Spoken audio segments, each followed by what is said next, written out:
Saya yang seusia segini baru 70 toh. Baru 70.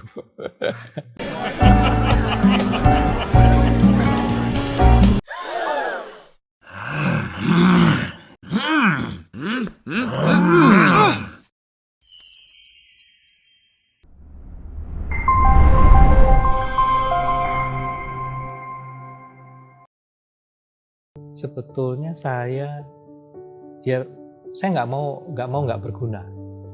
Pertanyaan itu lebih tajam lagi adalah saya balik. Kenapa saya nggak mati waktu dilahirkan? Kok sampai diberi waktu sampai sekian panjang? Tentu ada maksud dari Yang Maha Kuasa. Nama saya dikenal dengan Edi Warno. Nah, memang dari sejak kecil saya hobi makan durian. Nah, dari hobi makan durian itu, saya menjelajah tempat-tempat di mana ada durian. Karena hobi saya juga kebetulan adalah untuk avanturir ya. Jadi menjelajahi tempat-tempat baru itu saya suka. Nah, sedangkan durian ini kan tempatnya itu pasti bukan di kota, pasti di desa. Nah, itu awal mulanya kenapa saya bisa terjun di bidang ini, di bidang durian ini. 29 Desember yang lalu, saya baru umur 70 tahun. Nah, saya menekunin ini karena saya itu suka durian itu adalah dari saya terjun serius itu adalah dari 4 tahun yang lalu lah. 4 tahun yang lalu karena saya itu seringkali bawa durian ke teman-teman yang suka durian, kemudian ada orang yang berkomentar, oh ini duriannya Opa loh, enak ya. Nah, lalu ada yang tanya, gimana caranya milihnya gitu loh. Ya kan, nah kalau kita mau milih durian, itu sebetulnya gampang sekali. Kita gunakan panca indera kita. Pertama adalah yang paling gampang kita gunakan adalah mata. Kita melihat durian itu dari bentuknya. Bentuk durian yang simetris tentu lebih baik dibandingkan bentuk yang asimetris. Yang jelas dari situ aja isinya nanti akan berbeda. Isinya yang simetris itu pasti lebih full, lebih banyak dibandingkan yang tidak simetris. Dia ada yang kopong, ada yang isi, yang macam itu kalau yang tidak simetris. Itu dari bentuk fisik. Kemudian dari mata kita juga bisa melihat antara durian itu bagus atau tidak, itu dari warna. Dari warna kulit yang di depan itu. Nah, kulit warnanya itu kalau dia itu cenderung mengarah ke gelap, itu adalah durian tua. Tetapi kalau warnanya itu masih terang, itu durian itu masih muda. Kemudian dari situ, dari mata, kita bisa juga menggunakan tangan kita. Jadi kita meraba bagaimana durian itu tajam atau tidak tajam. Kalau durian itu sudah tidak tajam, durinya lunak, nah itu pertandanya bahwasanya durian itu adalah durian yang lebih matang. Nah, dari situ masih belum juga kita bisa menggunakan melalui pendengaran kita. Durian itu kita ketuk. Ya kan, kita ketuk. Pernah lihat kan orang jual durian yang pakai pisau gitu dihantam gitu, dia ada suaranya. Nah, memang itu memerlukan ketelitian. Kalau nggak biasa ya nggak tahu, oh ini durian matang, ini durian tidak. Tapi kalau yang sudah biasa dengan pendengaran itu tahu persis, oh ini durian yang sudah mulai masak, yang ini enggak. Nah, kalau dari cara-cara itu tadi belum juga bisa menemukan bahwa durian itu masak atau tidak, ya terakhir kita menggunakan lidah, kita cicipin, ya enak atau tidak enak, seperti itu. Itu cara yang paling gampang lah, paling sederhana. Tapi sebetulnya kalau kita mau menerjunin betul-betul untuk mendapatkan itu, tidak semudah itu. Karena kita harus tahu dari mana durian ini. Arti kata itu tempat tumbuhnya. Tempat tumbuh durian itu mempengaruhi rasa. Ketinggian permukaan dari permukaan laut itu akan berpengaruh kepada hasil buahnya. Karena setiap daerah itu unsur haranya itu juga berbeda-beda. Nah, itu juga yang perlu kita tahu. Selain itu, kita juga harus bisa juga teliti, tadi kembali ke warna itu, dari kulit itu kita bisa melihat apakah di situ ada bercak atau tidak. Bercak itu bisa diakibatkan karena masalah jamur, bisa juga karena bakteri. Ya, itu akan beda sekali. Atau pernah nggak lihat ada durian yang warnanya agak beda, ada bercaknya.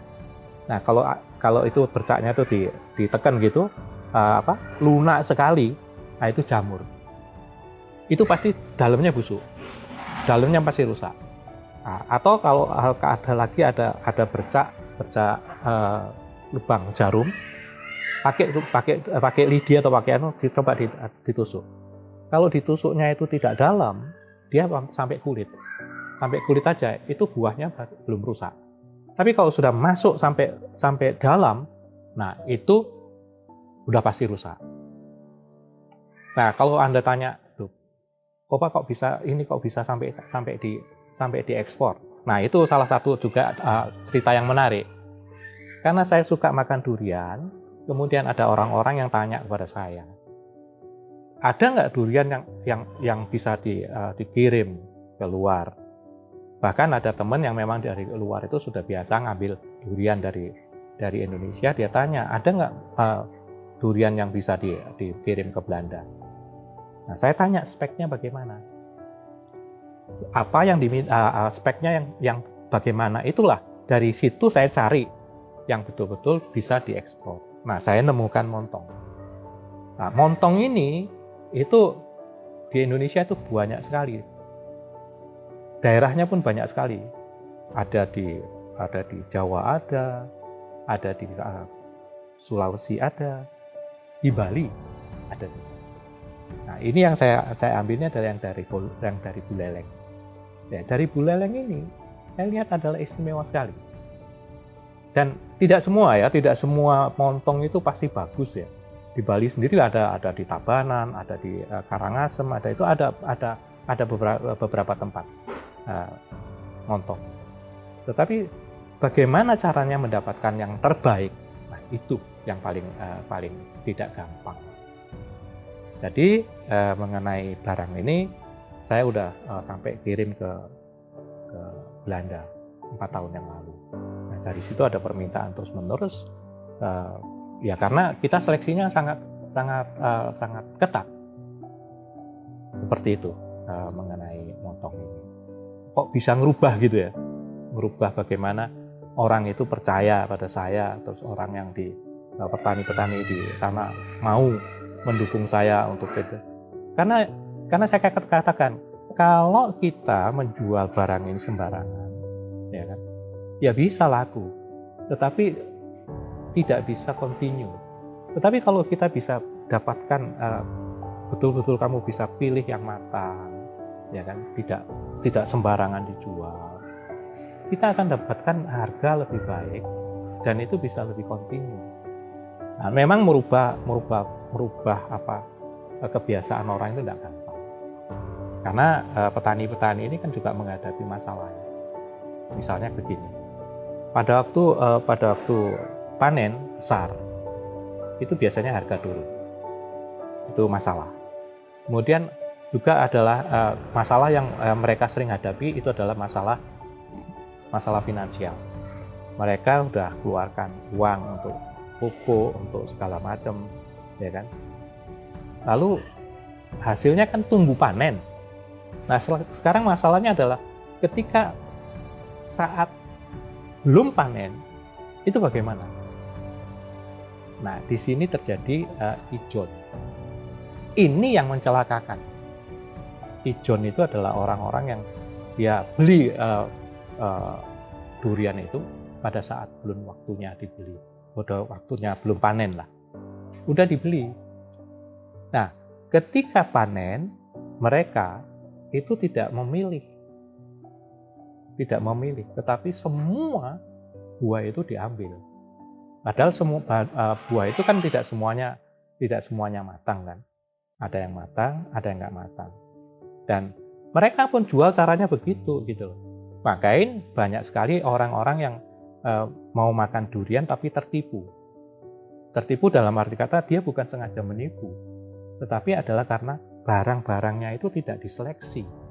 Sehingga dia dijual begitu aja, yang muda pun ikut terjual, dan ketika orang itu mendapatkan yang muda, ya rasanya nggak enak. Karena belum waktunya gitu. Itu masalah yang kelihatannya sepele, tapi itu yang menghambat bagaimana petani-petani itu bisa dapatkan keuntungan yang baik. Saya mencoba untuk meyakinkan mereka, saya mau ambil barang-barang kamu yang baik. Yang nggak baik aku nggak mau. Harga, saya akan berikan harga yang pantas. Tapi saya minta yang kualitasnya yang bagus. Nah, barang-barang yang itulah yang saya jual. Baik itu yang ada di dalam, arti kata yang di Indonesia ini, ataupun yang saya ekspor. Lebih-lebih yang saya ekspor. Itu adalah saya mengambil yang kualitasnya betul-betul A. Dalam arti kata begini, biasanya kriterianya itu adalah warnanya, itu adalah kuning, ya, aromanya itu sedap, rasanya itu legit. 3 ini yang kita cari. Tapi kan untuk menemukan ini nggak gampang. Kadang-kadang ada warnanya kuning, ya, tapi rasanya hambar. Warnanya kuning, aromanya bagus, rasanya nggak bagus. Nah, kita nggak masukkan ini. Ini kita masukkan ke golongan B. Golongan B itu adalah golongan yang kita masukkan, kita jual bentuknya adalah durian tanpa biji. Yang ini adalah bahan baku untuk es krim. Jadi kita jualnya ke pabrik es krim gitu, seperti itu ya. Atau kita jualnya kepada ya, pengecer-pengecer, orang-orang yang mau jual itu jus. Saya tidak mau sia-sia hidup ini. Paling tidak harus meninggalkan legacy, meninggalkan warisan. Tapi warisan itu bukan warisan harta benda, bukan. Tapi saya mau mewariskan adalah semangat. Jadi saya mau seperti Anda ini ya, jangan cepat putus asa. Karena setiap orang diciptakan itu ada sesuatu yang harus dicapai, sesuatu yang harus diselesaikan. Apa? Cari aja gitu, nanti akan ketemu. Nah, saya menemukan bahwasanya ya saya harus memberikan teladan semangat paling enggak itu. Kalau saya mau bagi-bagi uang ya nggak mungkin.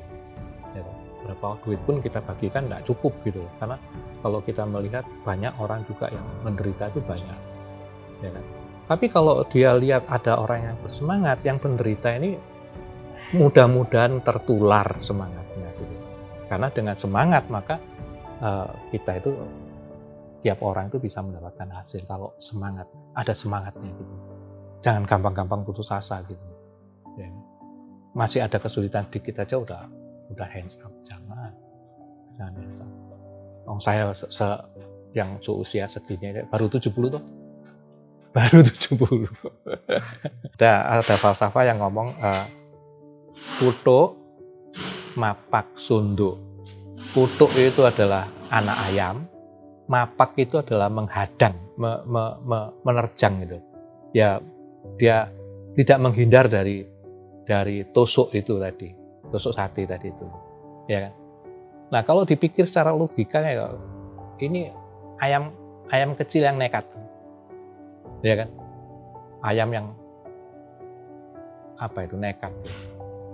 Ya kan? Tapi kalau kita balik ininya, logikanya. Ya lucu. Karena apa? Ayam itu sendiri nanti akhirnya bukan ditusuk, tapi ayamnya yang dia bertengger di atas tusuk itu. Kan tusuk sate itu kalau ayam kecil kan bisa bertengger di situ kan. Ya kan? Yang bawa tusuk ketawa enggak? Pasti ketawa kan? Ini ayam nekat ini. Ya kan? Tapi jadi lucu kan? Yang bawa tusuk nggak jadi marah, tapi jadi ketawa gitu loh. Nah, itulah sebetulnya kalau kita ngadepi tantangan, ngadepi halangan, ngadepin apapun juga, jangan menghindar, hadepin. Maka tantangan itu nanti akan jadi tempat kamu bertengger. Tantangan itu menjadi tempat kamu tumpuan untuk kamu loncat. Untuk start loncat lebih tinggi.